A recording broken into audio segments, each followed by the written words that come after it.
शौकत साहब, कराची में पहले 2 रोज आपकी जमात की जानिब से पीपल्स पार्टी की तारीफें की गई, एयरपोर्ट पर इस्तकबाल हुआ और खुद सोहेल आफरीदी ने कहा कि उन्हें यहाँ भुट्टो और बीबी शहीद की हुकूमत नजर आई। मगर कल जलसे से कबल अचानक संगीन इल्जामात लगाए गए और कहा गया कि जी सिंध में आमरीत है। पुलिस एक्शन पर सिंध हुकूमत ने वीडियोज भी जारी की कि जिनमें यह दावा था कि कारकुनान ने पुलिस पर शेलिंग और पथराव किया। आखिर ऐसा क्या हुआ रातों रात के फिजा यकदम बदल गई? देखिए, और कोई वजह नहीं थी, पॉपुलैरिटी वजह है।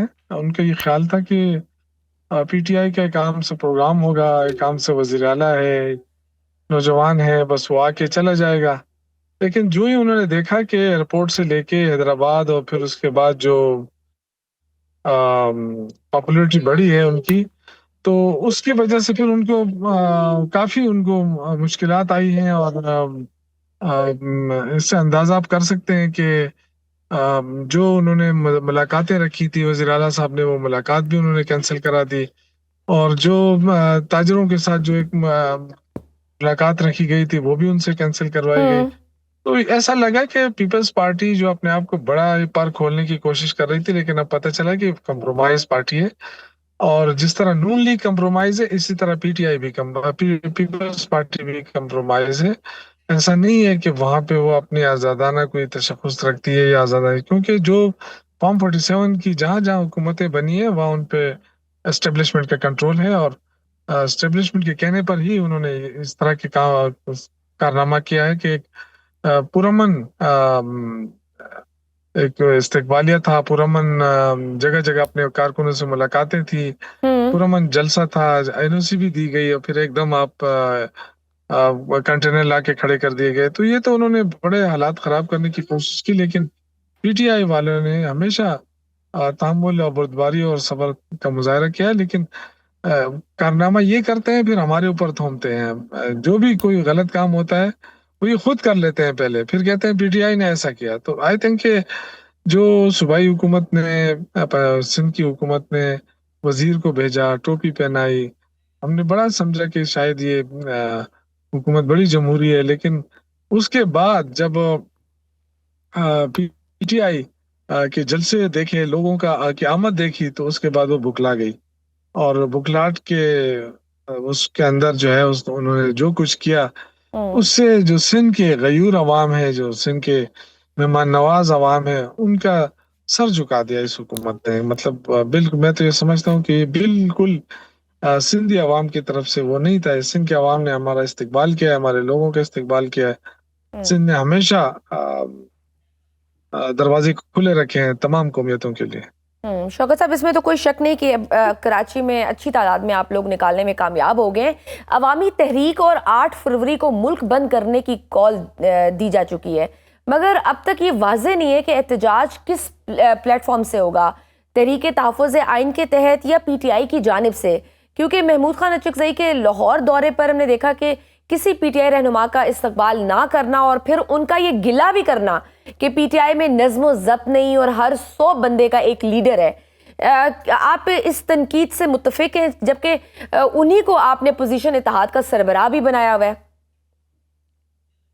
देखिए, हमें इन चीजों की परवाह नहीं है। अब तंजीम वगैरह, जाहिर है पीटीआई एक बड़ी पार्टी है और पॉपुलर पॉपुलर जमात भी है, पॉपुलर लीडर इमरान खान भी सबसे पॉपुलर है। अब ये कोई क्या भी कहे पीटीआई के खिलाफ, अब जाहिर है जो उसको जो कहना है कहे, लेकिन जो हमारा टारगेट है वो ये है कि रूल ऑफ लॉ और जमहूरियत की बहाली, मीडिया की आज़ादी, इंसानी हकूक की बहाली, ये सारे हमारे उस पे, अदलिया की आज़ादी, यही हमारा गोल है। और जब हम ये इसके करने में कामयाब हो जाएंगे तो ये मुल्क के अंदर अमन भी आएगा, मुल्क के अंदर खुशहाली भी आएगी। आज मुल्क की जो अगर आप देखें माशी तौर पे जो मुल्क जिस मुश्किल से दो चार है, मेरा ख्याल है कि इससे पहले कभी नहीं हुआ था।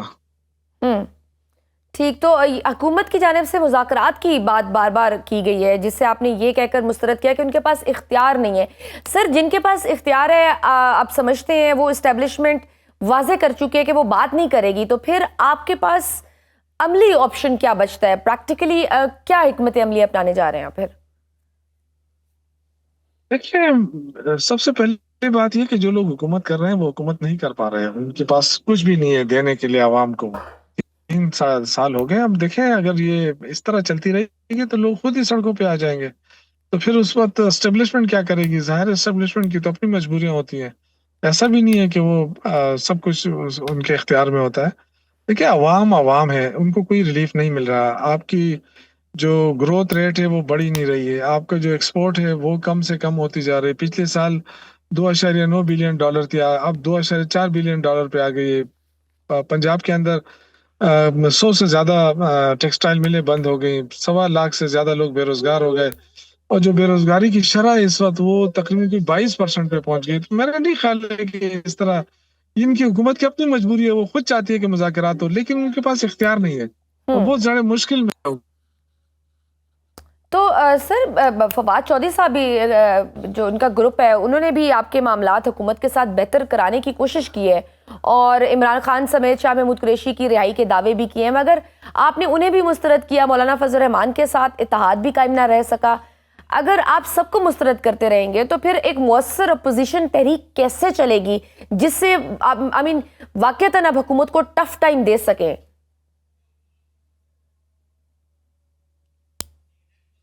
دیکھیں حکومت کو ٹف ٹائم مل رہا ہے ابھی. اس کے بعد جو ہے نا، دیکھیں عوام، آپ نے دیکھا کہ پنجاب کے اندر بھی لوگ نکلنا چاہتے ہیں، دوسری جگہوں پہ بھی نکلنا چاہتے ہیں. یہ جو فسطائیت ہے کچھ عرصے کے لیے ہوگا. کل آپ نے دیکھا سندھ کے اندر کتنی لاٹھی چارج ہوئی، کتنے لوگوں کو مارا، لیکن لوگ پھر بھی آئے، اندھیرا کیا پھر بھی لوگ آئے. تو آئی تھنک کہ اب یہ چیزیں رکے گی نہیں. اب یہ جو موومنٹ شروع ہو چکی ہے، آئی تھنک یہ سلسلہ اب جاری رہے گا. اب لوگ نہیں اور تو یہ اس فسطائیت کے بجائے ملک کے آواز سوچنا چاہیے حکومت کو بھی اور اسٹیبلشمنٹ کو بھی کہ ہم نے ملک کو کس طرف لے جانا ہے. جو کچھ ہو رہا ہے وہ بہتر نہیں ہو رہا ہے اور اس سے قرضے بڑھتے جا رہے ہیں. تو قرضوں کے سے ہی ملک چلانا ہے تو ایک الگ بات ہے، لیکن ملک چل نہیں رہا ہے. ہوں لوگوں کو آپ ریلیف نہیں دے رہے ہیں، مہنگائی میں. ٹھیک، لیکن آپ اوبویسلی ایک بہتر مؤثر تحریک کے لیے تمام اپوزیشن پارٹیوں کو ایک پلیٹ فارم پہ لانا اوبویسلی ایک اس کا زیادہ امپیکٹ ہوگا. مولانا فضل الرحمان صاحب کو اس پلیٹ فارم پہ لے کر آئے، جس حصہ سے تحریک تحفظ آئین ایک احتجاج کی بات کر رہی ہے. ڈونٹ یو تھنک کہ اس کا امپیکٹ زیادہ بہتر ہوگا؟ دیکھیں ہم نے تو پوری کوشش کی ہے اپوزیشن کو اکٹھا کرنے کی، لیکن اب جب ظاہر ہے مولانا فضل الرحمان صاحب وہ اگر دونوں طرف خوش ہیں تو اچھی بات ہے، ہمیں اس سے کوئی وہ نہیں ہے. لیکن ہماری اپنی جو کوشش ہے وہ تو شروع سے یہی رہی ہے کہ ہم اپوزیشن کو مضبوط کریں. اور یہ وجہ یہ بھی ہے کہ چکزئی صاحب کو جو نامزد کیا گیا ہے، اس کا مطلب ہے کہ پی ٹی آئی جو ہے، پی ٹی آئی چاہ رہی ہے کہ اپوزیشن اتحاد ہو، لیکن اگر کوئی نہیں آنا چاہتا تو ان کی اپنی مرضی ہے. بہرحال یہ تو جے یو آئی نے خود کو دیکھنا ہوگا، جو جے یو آئی کو، کہ وہ کہاں پہ کھڑی ہے اس وقت. اپوزیشن میں بھی نہیں ہے اور گورنمنٹ میں بھی نہیں ہے، تو کہاں